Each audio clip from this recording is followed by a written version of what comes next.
Okay, thank Hashem that we're able to learn every day. This class of learning, we should have the English immediately. Today we're going to start on the bottom of 103b. Yeah, that's Kuf Gimel on the base, the last two lines.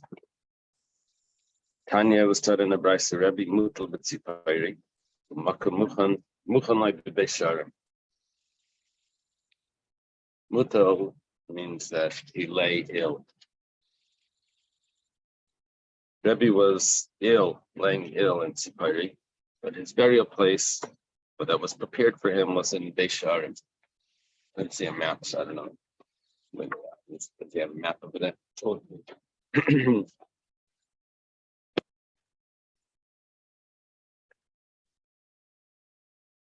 Okay, it all looks north.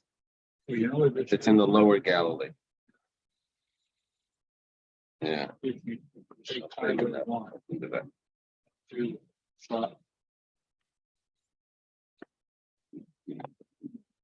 Yeah. So, the Gemara says, well, Tanya, but 1 second. How could you tell me that he was only buried in Beisharim, but he didn't live there? We have a Brisa that says, Tzedek Terdei, Halachach Rebbe LeBeisharim. There it says, you go after this one, this place, you go up to this one, that place. And for Rebbe, it says, go to Beisharim. But the problem is that's not where he lived. That's where he was buried. Where it says, Rebbe Beisharim have it's not true. Rebbe actually lived in Beisharim. Elakivan the Chalash, but because he was ill, he was weak. They brought him to Tzipayri, the Medallia, because it's a mountain. Ubasim Avira, and the air is perfumed. There's good air on the mountain for him, so they thought that would be a good place for him to recuperate. But Uyaima, the Nafnafshe. Okay, so they brought him to Tzipayri just to recuperate. Rashi adds in that it's Tzipayri is on top of a mountain, just like a bird. Tzipayri means a bird. On the day that Rebbe passed away, they decreed a fast in the morning, and they davened. And they said, said anyone that says that Rebbe passed away will be pierced with a sword. Yeah, I'm not sure what that means. I guess they didn't want anyone to say, I'll take the hair. You don't open your mouth to the sudden. You don't say anything bad. They were hoping that he's going to recover. Well, Slika Amse the Rebbe Le'igra, the maidservant of Rebbe, goes up to the roof.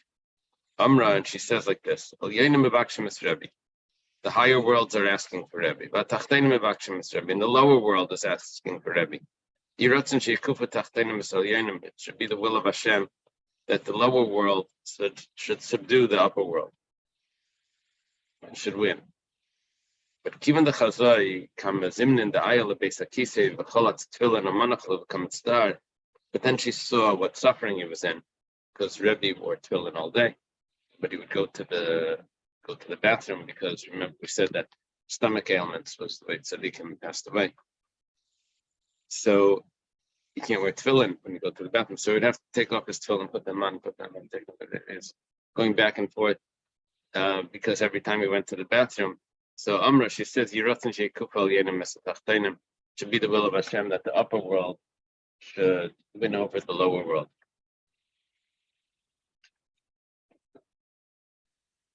Yeah, this discussion about when you're allowed to stop when someone's suffering, when you're allowed to stop the medication and different things because of all the suffering you're going through.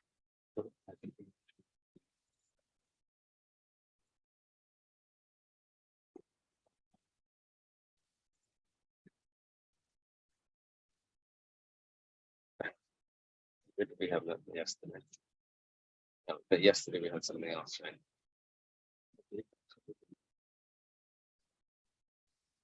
So we have a shasker Rabbanim Miliboy Rachme. However, the sages did not cease from davening.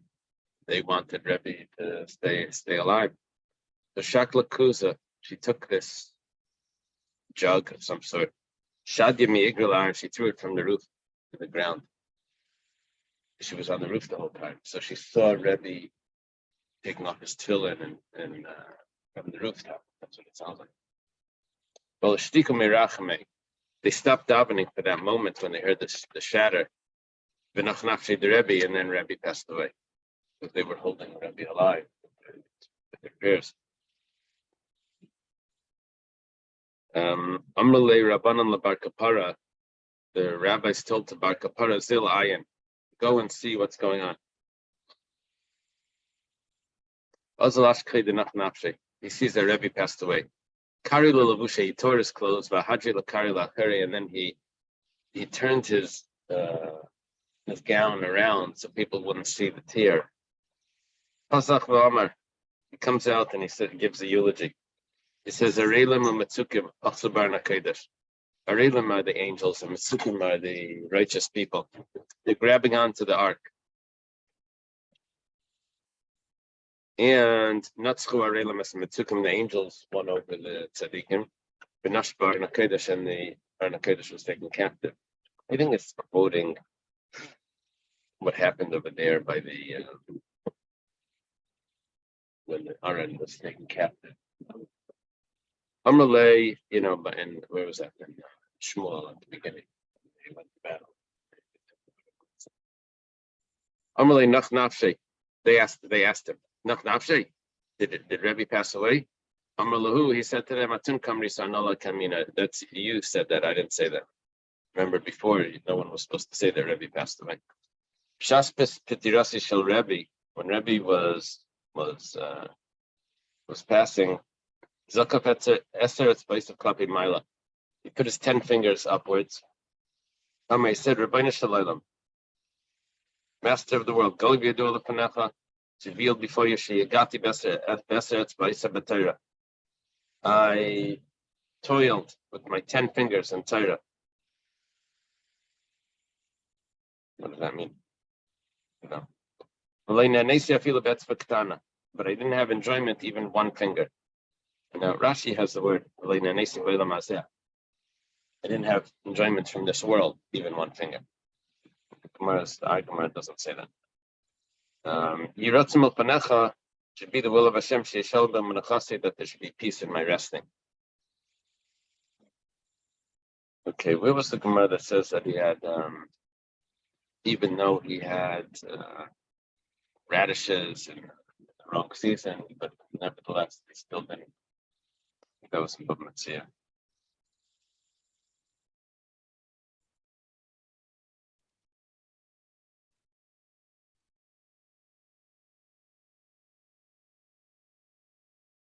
The Tosfos over here, it's really it's a Tosfos somewhere else as well. You see the Tosfos, Leina Nesa Filavetz Kana, the meaning of the Medrash. I'd shut them a spouse, she can tell to be a spouse, they can smadan with myself the Rebbe. Tosfos says instead of davening that you should acquire the Torah, just daven that you don't have any delicacies, and then Torah would come automatically. That's what it's defined. Like Rebbe, yeah, no more radishes. Right. Okay. I guess you can look at yeah.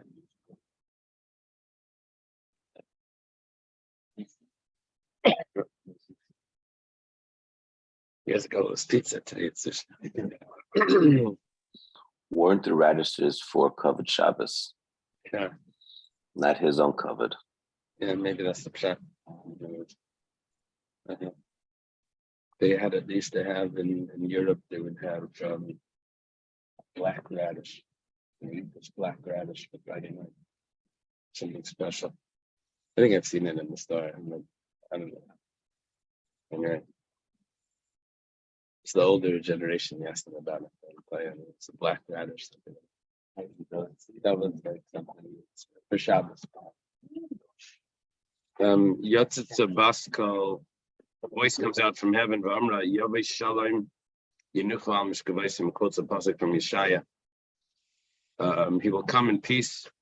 They will lay on their beds, the resting places. Now, it switched over here from a switched two things. Switched from a singular to a plural, and also switched from a second person to third person. But it says, "Al mishkavchem yibaylei." It should say that that on your bed, singular. Misaylei Reb Chia bar Gamda, but this supports Reb Chia bar Gamda. Damar Reb Chia bar Gamda, Damar Reb Yosef ben Shol. Shosh HaTzadik niftam min olam, and the Tzadik passes away. Aimer Malachi Asher Tzedekah Baruch Hu, the angels tell Hashem, Rebbeinu Shleilam, Master of the world, Tzadik, Pliny Ba. They say there's such and such a person is coming. Amlam Yavayot Tzadikim Yotzel Krasi. So Hashem says, well, let the righteous go and greet him, to welcome him, put up signs. He should come in peace. He will come in peace, and then they will rest. And who is the they? All the tzaddikim that got up to greet him. That's how it switched over there from singular to plural, and also from second person to third person, because there's other people there. Okay. Amar Rabbi Lazar.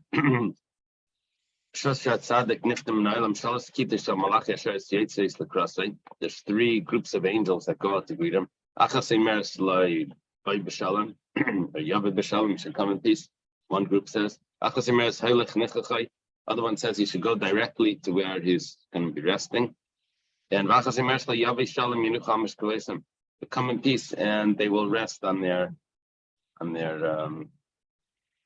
resting place. When a wicked person leaves the world, there's three groups of destructive angels that go out to greet him. One quotes the verse, there is no peace, says Hashem, to the wicked. In sorrow or sadness, he will lay down. Go and lay with the uncircumcised. I would have thought that was edited, and it really said something worse than that. But it's a quote of a pasuk, so it could be worse than that. Yeah, I don't know. It could have been more direct about who would think it.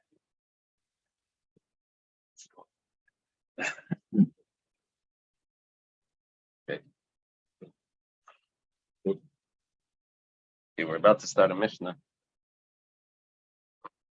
New Mishnah.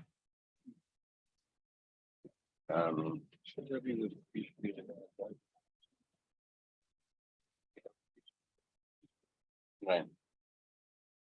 We have about his life also. We have remember the pain with the toothache and all of that. Right. Also the end of the era. After this, it's the Amirayan.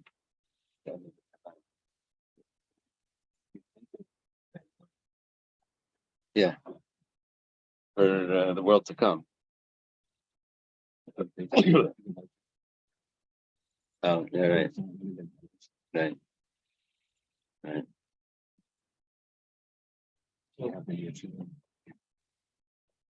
Nature.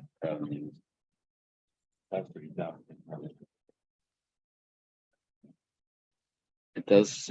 Well, I guess the souls keep moving, right? So, okay. Why did it transition from the sun to the Rebbe's passing? Okay, Mishnah says like this: Kolzman Shahid the Beis Aviyah. Talking about the widow. A widow, her husband passed away, so she went back to her father's house. While all of this time that she's there, she's being supported by her husband, by her husband's estate, right?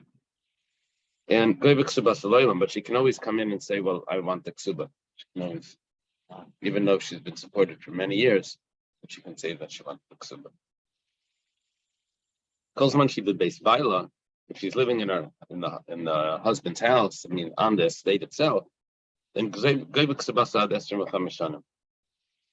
then she can collect the ksuba only up to 25 years. Why? Because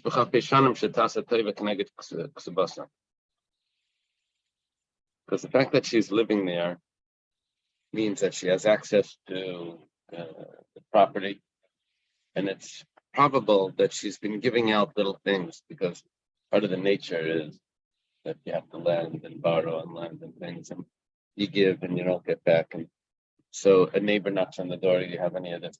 Over 25 years, she probably has given out the amount. In other, she has rights to support, for her own support. But for these little things that add up over 25 years, she's given out her ksuba. This is the words of Dibra Meir. It says in the name of the Yeah. No one really adds up all the tzedakah that they give on every visit to the kaisel. No, it's if you'd add that up over 25 years, it could be a ksuba. Okay.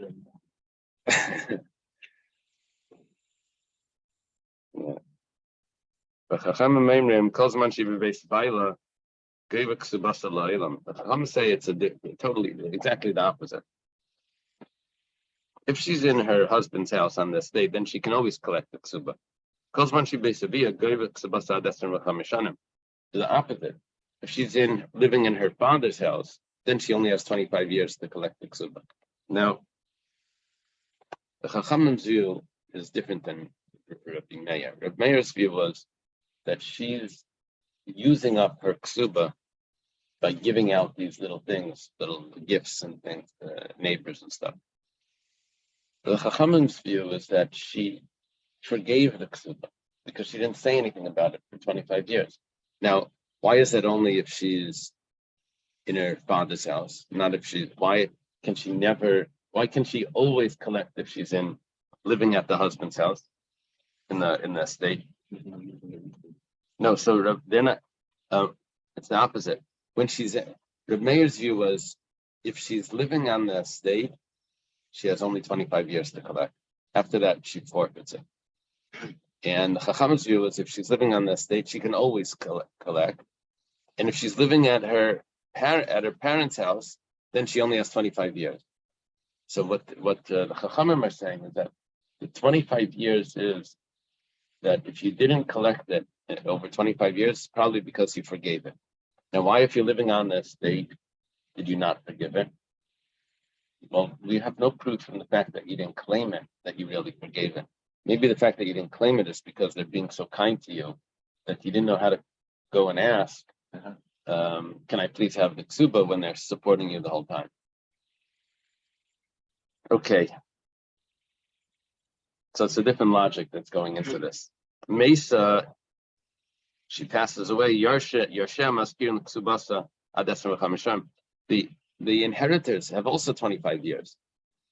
And if they don't mention it in 25 years, then it's considered that they gave up on that. What's the thing with the banks?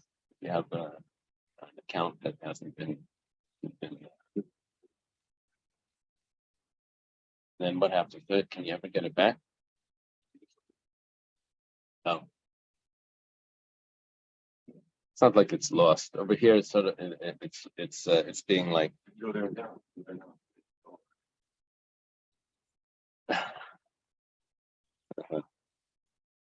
They used to put these things in the newspaper, right? They still do. They put, like, everyone who has a lost account, they put that in the newspaper.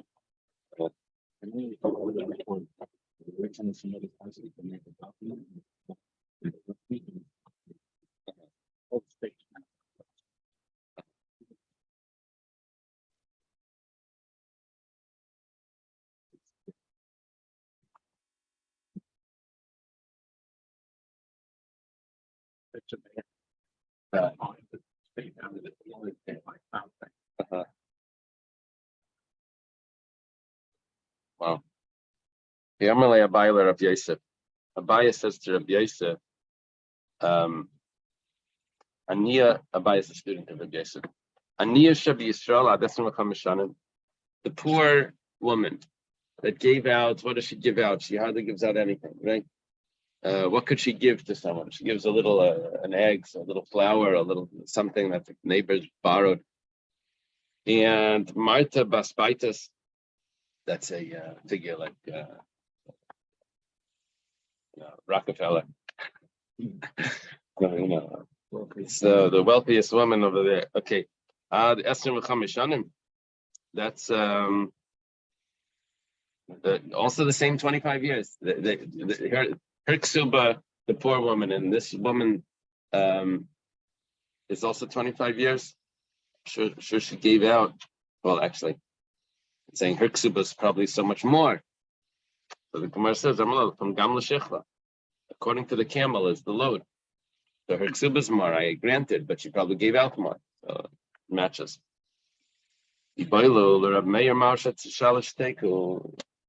Gemara says, I don't have an answer to this. According to Reb Meir, can you divide it up? Should it be proportionate?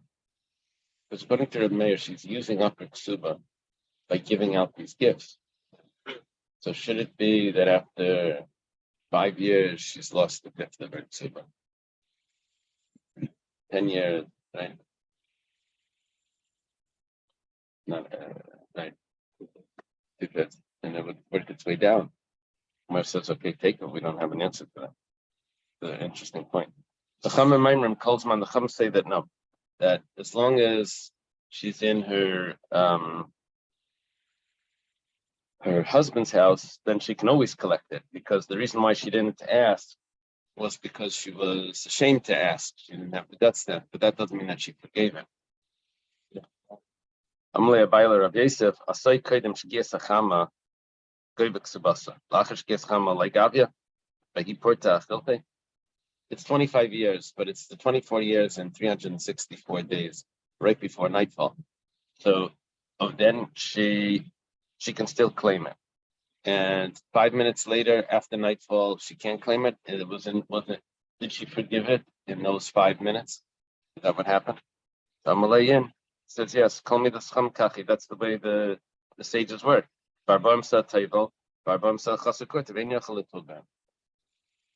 a mikveh is kosher with 40 sa. If there's 40 sa, missing one little drop of the 40 sa, then it's not kosher. Everything works like this. There's a cutoff point, and that's how it works. Right?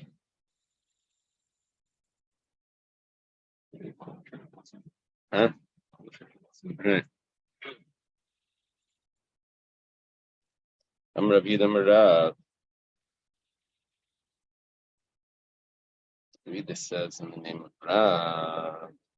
Hey, Rabbi Shmuel, Rabbi Yosef, Rabbi Shmuel, the son of Rabbi Yosef, testified in front of Rabbi. Shamar Mishamaga. What does it mean, Shamar Mishamaga? That I guess Rabbi Shmuel is saying it in the name of his father, Rabbi Yosef.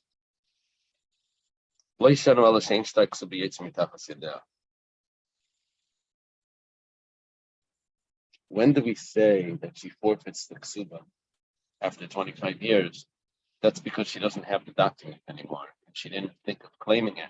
Why didn't she think of claiming it? If she's missing the document, she should have made sure that she gets it. Well, because she was Michael, she forgave him. But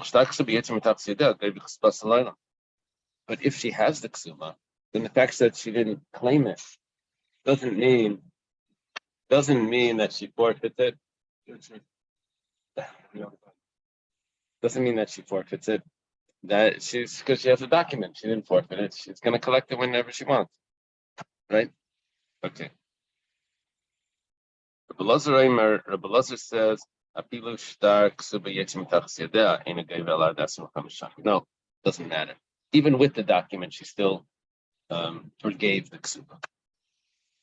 Masav Rav Sheshes. Rav Sheshes is going to have a question back on Rabbi Shmuel Bar Yosef. It says,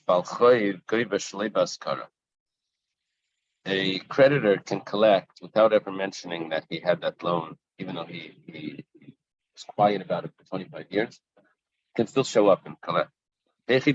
What's the case? We're talking about that he doesn't have a document. So how's he collecting without a document? Ela de Nakashtar must be that he does have the document. And now we have to see what's going on. Balchai, Hudlay Baracholio. The creditor would not have forgiven the loan. Almana, but a widow, she probably did forgive the loan. She's been sustained by them, and so it's good reason to say that she forgave it.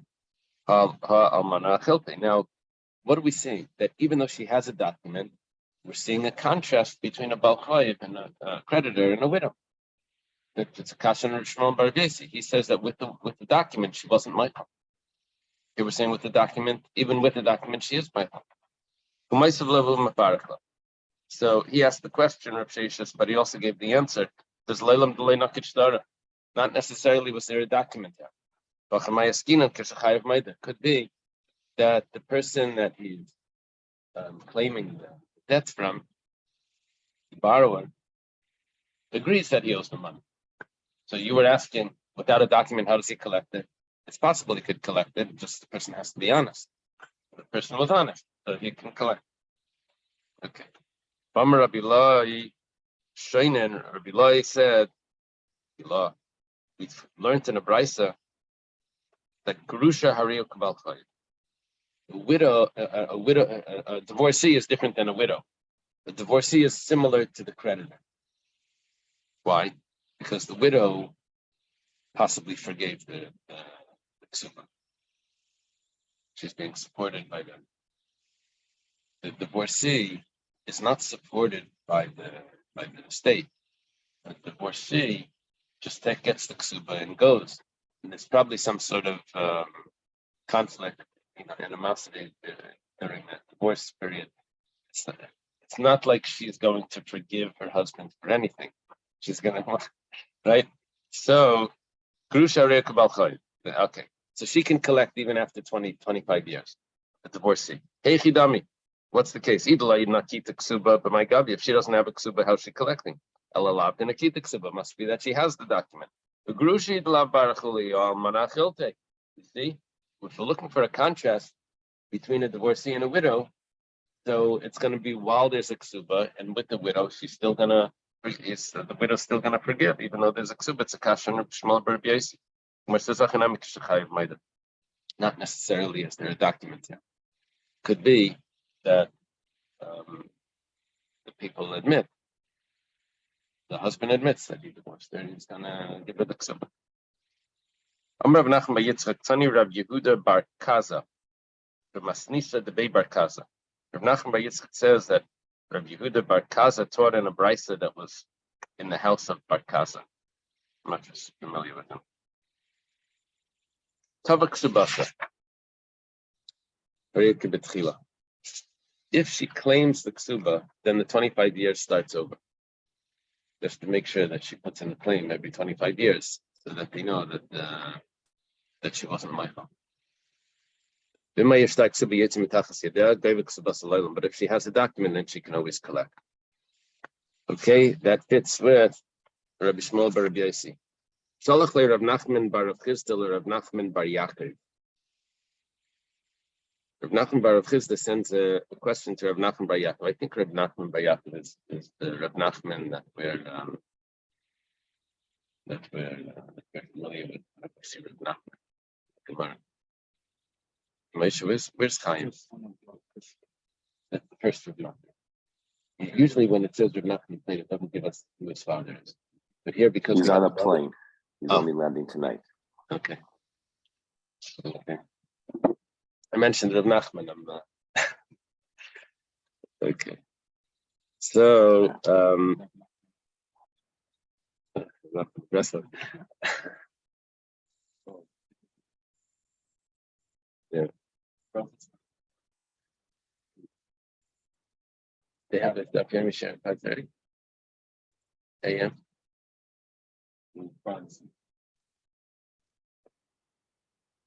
Okay. So, Yolamdeinu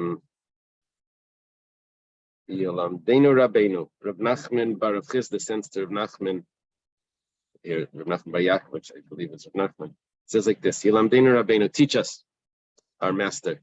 Because you start to be yaitz mitachas yedeh machlekes exchange start to be yaitz mitachas yedeh. When is the machlekes between the Reb Meir and the Chachamim regarding how long she has to collect the tzubah? Does she have 25 years? Is that when there is a document or when there's no document?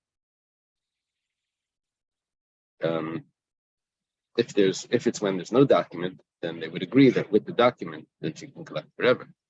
Or maybe it's even with the document she only has 25 years. And then who do we pass them like? After we figure that out, if it's with the document, they're not. Who's the halacha like? Shalach lei, so Reb Nachman responds, the machlekes is when there's no ksuba. Basically what we said before from the Straisa from Bar Kaza. But if there's a document she can collect forever, and like the sages, which says, the sages say that if she's in her husband's estate, then she can always collect. But if it's only when she's back home, where she only has 25 years, because maybe she was Michael. And if she's there, the fact that she never claimed it was because she was ashamed to collect the claim. Kiyasser Rav Dimi Amar Reb Shimon ben Pazi Amar Rabbi Shua ben Levi Mishum Bar Kapara. Rav Dimi was the traveler, and he brings from these earlier sages all the way back to Bar Kapara. Now we know Bar Kapara is a student of Rebbe, right? We have that today. And so Rabbi Shua ben Levi in the name of Bar Kapara. Leishanu el amana masayim abel tisefes yeshla. What is she Michael? She's Michael the obligation that the husband had to pay her the 100 or 200, depending on if she was virgin. But if the husband pledged, promised to give her more than that, more than what was required, that she wasn't Michael. That's a gift that he gave her. The Bavo says in the name of Rabbi Yochanan that even the Tesefes she doesn't get. She forfeits that as well. Not forfeits. We consider it that she forgave it. Damar Rav Evu, Damar Rav Yanai, Tnai Ksuba Dami, because the stipulations of the Ksuba are part of it, and since this was like an addendum to the Ksuba, so it's considered like part of the Ksuba. And if she forgave the Ksuba, she forgave the extra as well. Itmanami Amar Baba Amar Rabuna Amar Rav. Now we're going to Babel. Those were sages in Israel. Come to Babel, to Rav. Rabuna says the name of his teacher Rav. Baba is saying the name of Rabuna. Leishanu Alamana Masayim Al Tesefes Yeshla. She does get the Tesefes. So we did have Rabbi Yeshua ben Levi and name Bar saying this as well, but Rabbi Yochanan argued on this. Amalei Rababa Ravuna Amar Rav Hachi. Rababa says to Ravuna, did Rav really say that?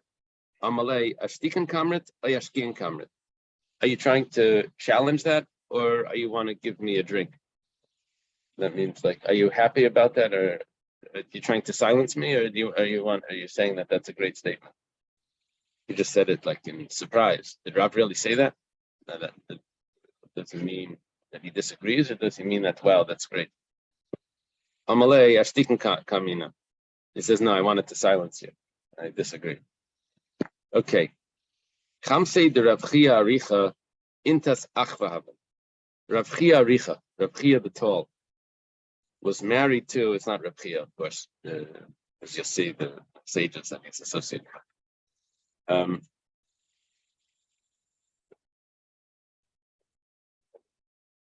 The mother-in-law of Rav Chia the Tall was married to Rav Chia's brother. Now, it sounds like Rav Chia married his niece, which is fine. But it's not necessarily that he married his niece. It could be that he married anyone. He married this woman's first husband's, whatever, a daughter, who then at the wedding met the brother that was single. Right? So, but it could be that he married his niece. If he married his niece, then it fits. And then, okay, so his mother-in-law is married to his brother. Well, the brother passed away. She's living on not on the estate, she's living in her own parents' house. But Rab Chia Aricha is supporting her from his brother's estate. Reb Chia Aricha inherited his brother. And from that, and now he's supporting the widow. The Zana Esther Mechamishanim, and he supported her for 25 years. They nasha in her father's house. Well, L'seif Amrale Havli Mazaini. Then she says, give me sustenance.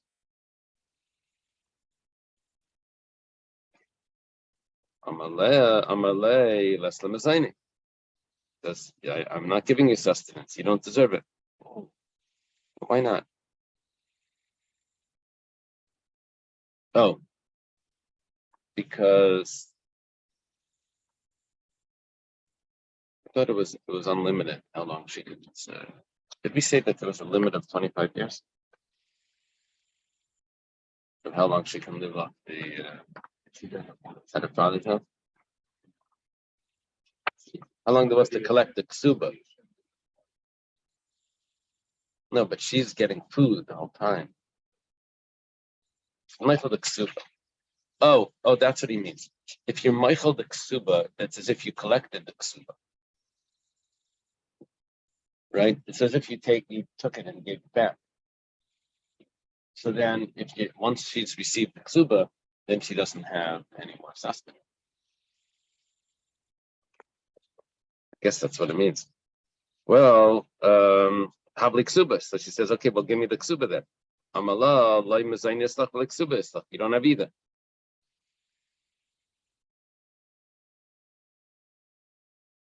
$25 years. You didn't claim it.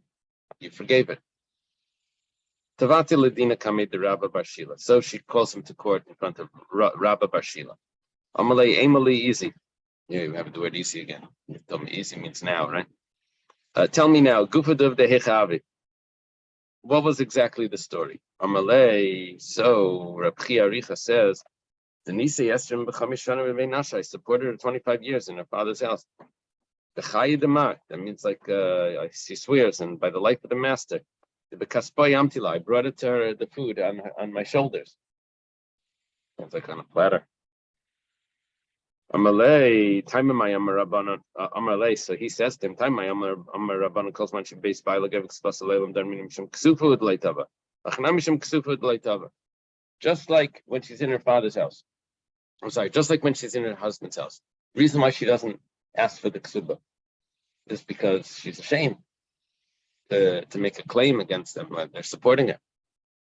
So here you were supporting her also. So she's ashamed over here as well. The 25 years is nothing. And the reason why she didn't claim doesn't prove anything. And it's because she was ashamed. So you still owe her the ksuba and Zil Havla, go and give it to her. Lo yashkach. He doesn't heed the words of Rabba Barshila. So Rabba Barshila wrote a authorization to confiscate property from Reb Chia Aricha to support this widow, which is his mother-in-law and his sister-in-law.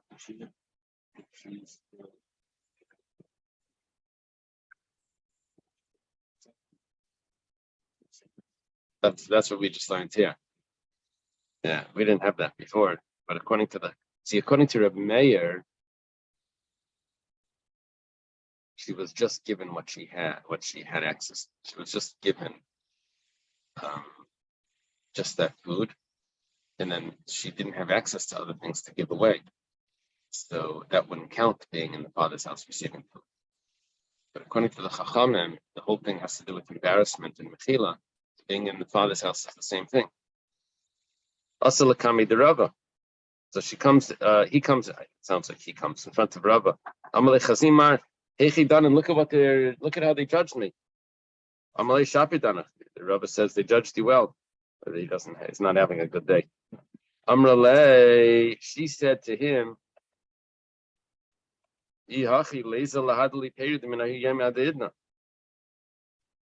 she claims, like claiming interest.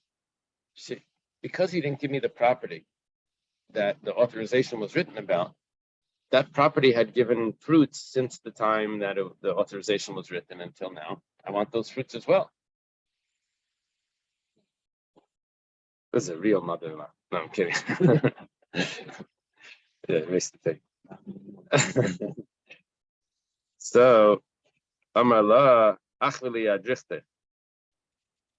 He says to her, show me the authorization, the document that you have to confiscate the property. Well, Chazye, he saw they have a kasaba, it's missing a line in it. And we verified that this property belonged to the deceased. See, there's a little bit of a confusion here, because both properties, Reb Chia Aricha's property and his brother's property, are now under the jurisdiction of Reb Chia, because he inherited his brother. But when the authorization was written to confiscate a property, it did not say exactly that it was verified which property she was collecting from. And Rava makes a big deal about this. Amalei adrachta lav shaper ksiva. Amala. He says to her, the adrachta wasn't written right. Amralei tezel adrachta. Okay, forget that adrachta. But together with that authorization, afterwards they make this announcement that the property is for sale, and that evaluates how much it is. So at least since the end of that announcement, like an auction, since the end of the auction, I want to collect the fruits from that time. Amalei, so Amarla, Rabba says back, I would only say that if the authorization was written properly. But here the authorization wasn't written properly, so everything is based on an authorization that's not correct. But if there was a mistake in the authorization, then you have nothing to claim. Amra lay, so she says to him, it's unbelievable. She's a scholar. She says, but you're the one that holds that if there's a document that doesn't have a guarantee written clearly in it, we say that that's just a mistake of the scribe, and it's considered that it's there. So this here also, why are you making a big deal that there was something left out of the authorization document? It was just a mistake of this guy. Everyone knows which property it was referring to. Amalei Rava says, I can't say that this is just a mistake of the scribe. The Bahafila Rabba Bashila type, because Rabba Bashila maybe made a mistake. Because look, the brother inherited, Reb Chia inherited his brother. So it doesn't matter which field he's going to pay the ksuba with, because he has both now. But that's not really so. Because Zimnin da Asla Mashapchalahu, the Baila, Michs. Not Mikaspi, it's straight Michspi. She'll go and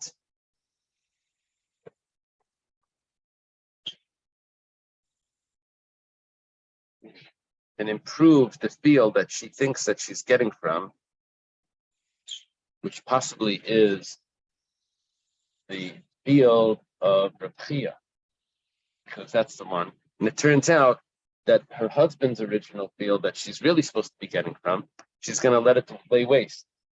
Now, then after she's improved it, then the inheritor, the heir to this property, is going to say, okay, you take the lousy one.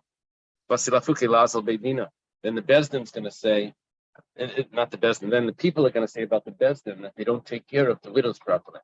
They end up giving them the lousy property. And why was that? Because it wasn't clear which property she was getting from the authorization.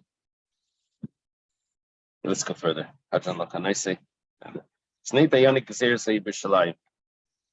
Here the Gezeres would be judges that can, they have like rules, like there's how a court decides. There's rules of like they have to.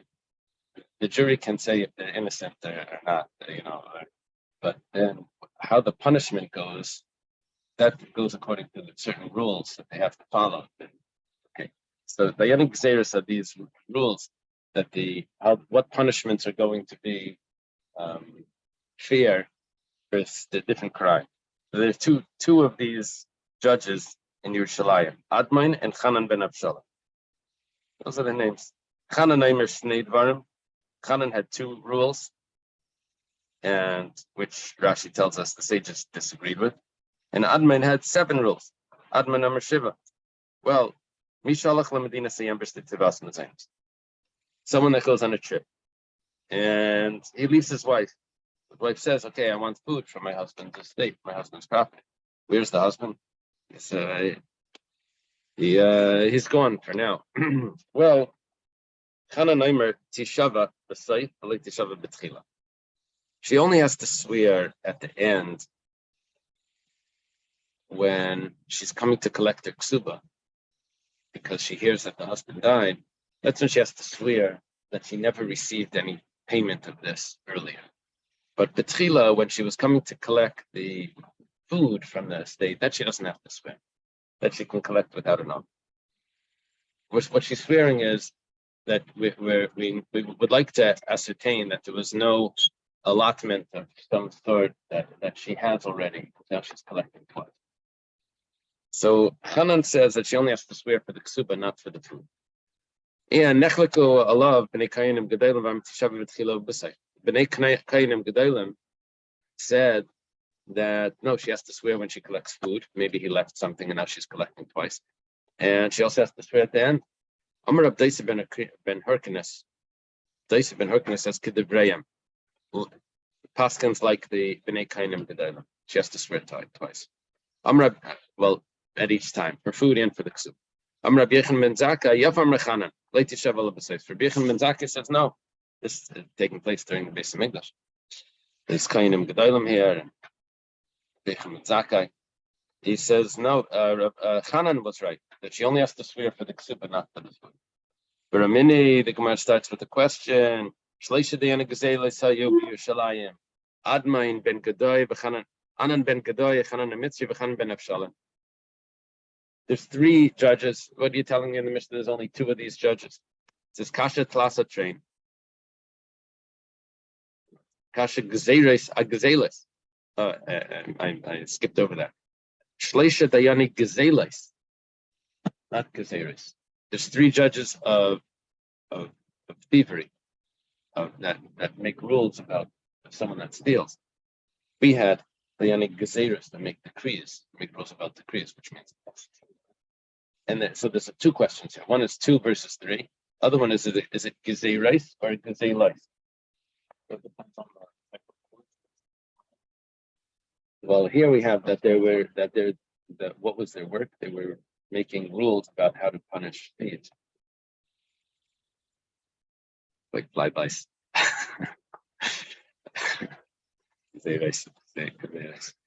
Okay, so Bishlam at Talasa train. We can answer up what the difference between why it's here. It says this. The Mishnah says it's 2, and the Brisa says it's 3. That's leikasha, the chashav leikatani, the leikashav leikatani. We're talking about the ones that we wanted to talk about. Of course, there could have been others, but they weren't relevant to us, so we didn't mention them. So there are 2 of them that were relevant to the things that we're talking about, so we mentioned them. Ela gazeres a gazeles kasha, but why did we mix that up? Gazeres a gutan and gazeles. Rav Nachman Yitzchak shayu gozrim gazeres al gazeles. What they really were doing were making decrees about people that stole. And those decrees were fines that were to be imposed. Kedatanya. Started in a brisa, kitmanatia.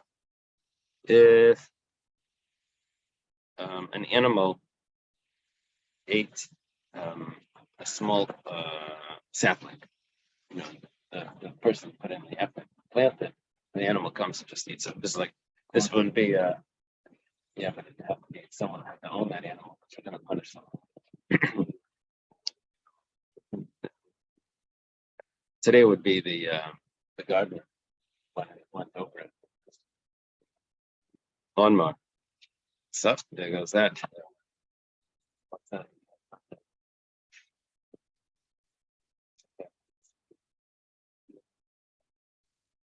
Yeah.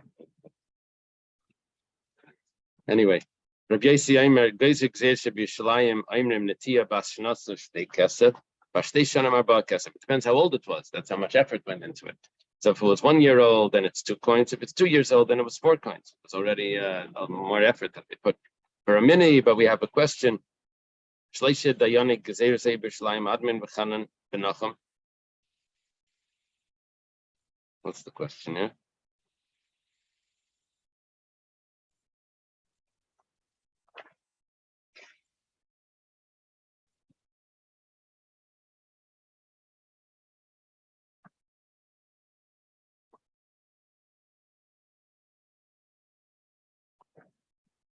I thought before we said that it didn't bother us, that it was a different amount. Okay, the Gemara answers, says, Amar Papa Mantan and Nachum, who adds in Nachum? I guess the Gemara's question is, when we said 3, you had Admain Chanan and another Chanan. Here you have Nachum. It says Rav Nassani, that's the opinion of Rav Nassan, the Tanya of Nassanim Rav Nachum Amadei, Migoyzer Gzir Shebishlayim, Hayub Lehoidle Chacham. Nachum Amadei said that there was another person there, his name was Nachum. And the sages didn't agree that he was one of the judges. Vesuleka, and this is all you have. There's 394 courthouses in Jerusalem, corresponding to the different shuls and the different base medrash and the different schools. The Gemara says the Yanim Tuvahavi. There were many judges, but we were just talking about those that were able to make these decrees. Okay, let's leave it over here.